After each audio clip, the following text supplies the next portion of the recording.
What is going on, everybody? My name is Jake with Code 4 Defense, and today we're out here in the range talking about the Foxtrot mic FM15 12.5 inch Gen 2 upper. Let's get into it.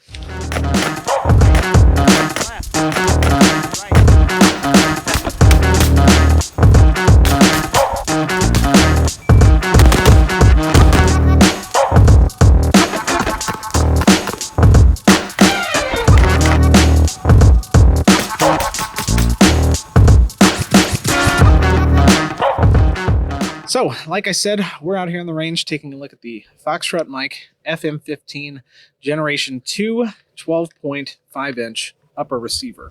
I'm going to kind of go over the upper receiver itself as well as this full rifle build as I kind of built it out for a specific purpose. I want to provide you all with the finer points of that. So starting up front here, you can see that we're working with a Surefire 3-pronged war comp tuned to my liking. It's done very well paired with the RC2 that I've got to go with it. As we move a little further back, you can see that I've got the D-Ball A3 up front for my night vision setup.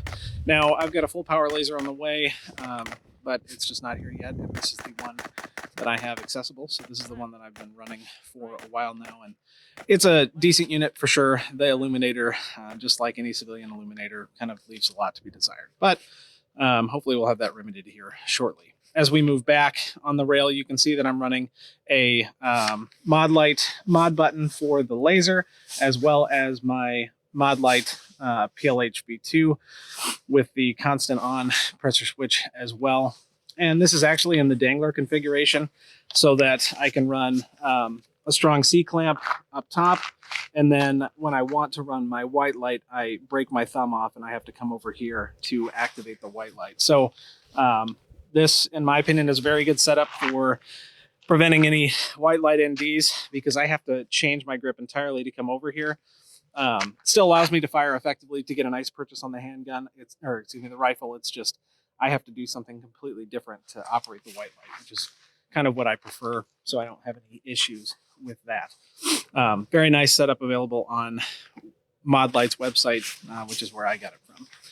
As we go further back, you can see that the FM15 kind of has a monolithic style upper. It's actually two pieces. However, the forend, or the handguard, mates into the upper receiver via a key notch. And then it's got these two retention screws as well that lock it in place. And this upper receiver is extremely solid, and I've had no issues with zero shift from the laser, running just under 1,000 rounds to it right now. So like I said, the upper receiver and the machining quality of it is just extremely nice. And the way that they've done the line there, you can see that it mates up perfectly. You can barely see that it's actually a two-piece upper. It looks really, really well done and very high quality for the price. As we go back, you can see that I'm running an Aimpoint Duty on top of the Unity Fast Mount. And I went ahead and put the QD attachment onto the Fast Mount. This specific mount from Unity doesn't have a built-in iron as a backup. And I know I've got two kinds of aiming that I can do with this rifle already, but I just can't get over not having a backup iron sight. And so, say this takes a dump on me, I've got an immediate action with the laser as a backup, the Viz laser as a backup. And then say this takes a dump at the beginning of an operation or something like that, and I know it's not going to work for me, I can lose both of these things very quickly and flip up my rear sight, and then I've got it tuned nicely to the leaf on the D-Ball A3. And that works really well for inside of 50 yards. I wouldn't push it much past that, but like I said, I've got it tuned to 50 yards and it seems to work very well for that. So I just couldn't not have the rear sight, and that's why I ended up doing the quick detach from Unity, and it's been extremely solid. I haven't had any zero shift shooting with this setup either. I've probably got about 500 rounds through this because I was running a Trijicon MRO before that. But so the Aimpoint Duty has been very nice, and then I have that paired with the Unity flip to center Omni mount with a SIG Micro 3X. And for the money, I think the SIG Micro was like $180 or something like that. And it's been extremely nice. The eye box on it is very generous, and it just feels really, really good. So I've been very happy with this setup. I like the flip to the center so it doesn't sit off line. It gives me still view over the top so that when I keep both eyes open, I can see just fine. I don't have any issues with that. And the quality of it for the money, I think this is a great setup right here. Then you can see I've got the Magpul Pro backup iron sight in the back there. And like I said, I can just ditch these two things real fast with the quick detach mounts, and I can run iron sights if I really, really had to. That's kind of a very last ditch effort. As we go back here, the coolest thing about the Foxtrot mic is the fact that it has a captured bolt recoil system, meaning that the bolt inside of the upper receiver travels only to here, and the recoil spring is captured in the top portion of the upper receiver here. So this gun doesn't require a buffer tube in order to run like a traditional AR-15. And that means two things for you. One, it reduces the overall weight to the bolt and the reciprocating mass inside of the gun, which means that the felt recoil on this thing is significantly less, even without the compensator. And two, it means that you can fire the rifle with the stock in the collapsed position. So I work in and out of vehicles frequently, and I have to go hands-on with people frequently, which means that having a collapsible stock on a rifle, folding collapsible stock on a rifle, is kind of a very big benefit for me. And when I was building this out, when I was looking for upper receivers to work with, this is the one that kind of stood out because it worked in my price point, and it allows me to fire the rifle from the collapsed position, which is kind of a big plus. So for working in and out of vehicles, it means that I have it, when I have it stored in my rifle caddy, I can just grab it and pull it out without having to do a lot of maneuvering and different things. Having a short rifle with the collapsed stock means that the overall length and profile of this thing is extremely small, so I can grab it and I can work with it immediately by racking the charging handle, taking it off safe, and engaging if I needed to. And if you brace it up against the steering wheel or side of the door or something like that, it's actually very stable shooting wise. And even if you have to just point shoot at it, it's doable. It's not ideal, but it's doable, and it gives you something that another rifle wouldn't, which isn't a must, but for me it was a feature that I really wanted, especially because, like I said, I also work hands-on with people quite a bit, which means that I can fold this stock, I can tuck it, and then I can just suck this into my body nice and close, and I can do different things that I need to do. So that works really well for me, and I can deploy it just as quickly by throwing the stock open like that. Now the stock is from Parker Mountain Machine, and it is their Kate Moss stock. So it's billet aluminum and machined extremely well. It's mated with a SIG 1913 rail adapter. You can see that it's got a slight bump up, which means for me, it just allows me to keep my head nice and upright to get a nice cheek weld.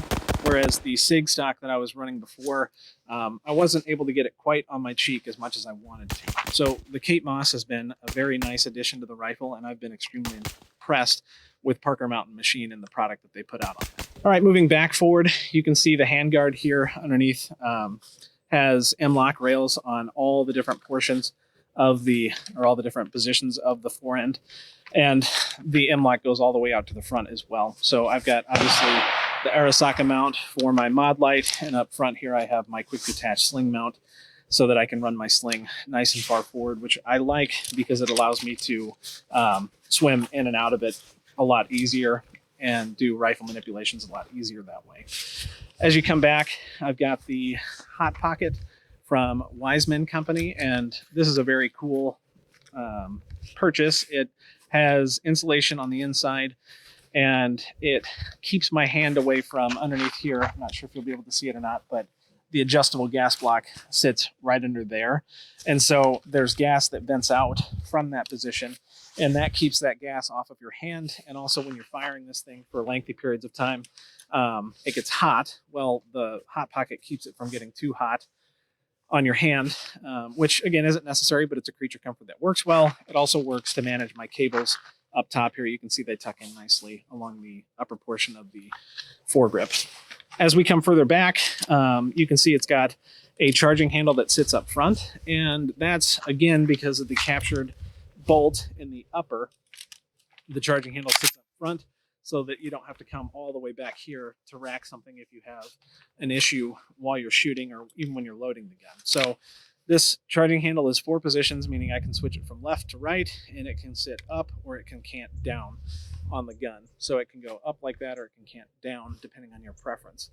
I have it on the right side of the gun. I would prefer it on the left, but as you can see, when I go to get a firing grip on it, it would sit right where my hand is. And so that doesn't necessarily work for me. So I had to switch it to the left side, which isn't a deal breaker. I just roll the gun slightly and then I can charge it.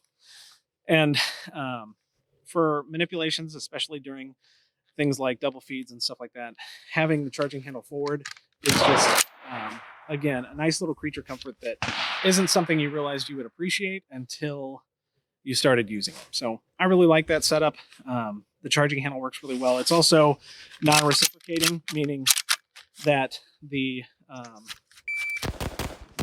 charging handle stays forward while the gun is in operation. It doesn't reciprocate back and forth, which again is kind of a must when you're talking about running charging handles in your grip space and things like that. So nice addition from Foxtrot mic. Another reason why I was gravitated towards this upper, because I think it works really, really well.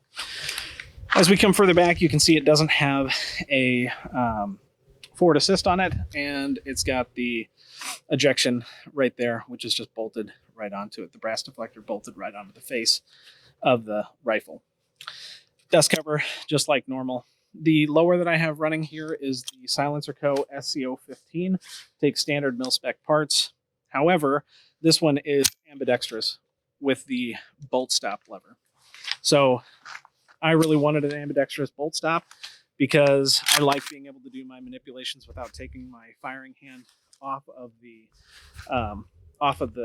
gun itself. So say I have a double feed or something like that, I can lock the gun to the rear. I can strip my magazine, insert it, drop the bolt, or when I'm going to do bolt stop reloads, I can insert the magazine, drop the bolt, and I just think it's a lot quicker and it just feels a lot more natural for me. Again, not necessarily a must, but it just works really, really well. The trigger that I'm running in this thing is the Blackout Defense 4.5 pound Zero trigger, and I have been very impressed with this trigger. It's a mil-spec single stage trigger with a flat face, you can see, and it works very well. I'll give you just a quick preview of it, but I'll do a full overview of this trigger here in the future. So you can see that's the trigger press. Here is the reset. Very short reset on that thing. It's got 2 millimeters of travel on it, and the single stage means that you can fire that thing crazy fast. I've been very pleased with it. So like I said, I'll do a full video on that coming up. So be sure to subscribe if you're interested in learning more about the Blackout trigger. Takes a standard mil-spec safety, and I've got the Magpul K-grip on it. So that's kind of a overview of it. I'll get into some of my thoughts on it after firing around 1,000 rounds through it, running it through a class or two.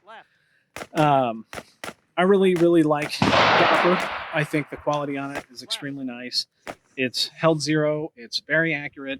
It does everything that I wanted it to do with the specific feature set that I wanted for my rifle, meaning I wanted a 12.5 rifle, I wanted the collapsible stock, and I wanted to be able to fire it with the stock bolt. It accomplishes all of those things really well. The one thing that I did want, and a feature that it has that doesn't work very well, is the adjustable gas block. Now, when I think of an adjustable gas block, I think of one that I can change essentially on the fly, meaning I can go from shooting suppressed in one setting, take it off, turn it, and go to shooting unsuppressed in the same range session without having to worry about it. Unfortunately, as you begin to fire this thing, it carbon locks the adjustment ring, which is pretty small, and you're unable to make adjustments on the fly. You essentially have to take it apart, clean it, and then you can make the adjustment that you need. So you kind of got to choose what setting you want to put it on. Now for me, I found that setting 2 works for both suppressed and unsuppressed. It's a little gassy on suppressed, but it's completely doable. And for unsuppressed, it seems to be tuned pretty well. So position 2 ended up working for me without an issue, but I would like to have seen the ability to change that on the fly without having to worry about it. I think as they further refine this design, that piece will be better. And this is a new addition to the Gen 2, the adjustable gas block, meaning that The previous Gen 2s didn't have that. And so it's kind of the generation 1 of that feature. And I think they'll refine it more in the future and it will just become better.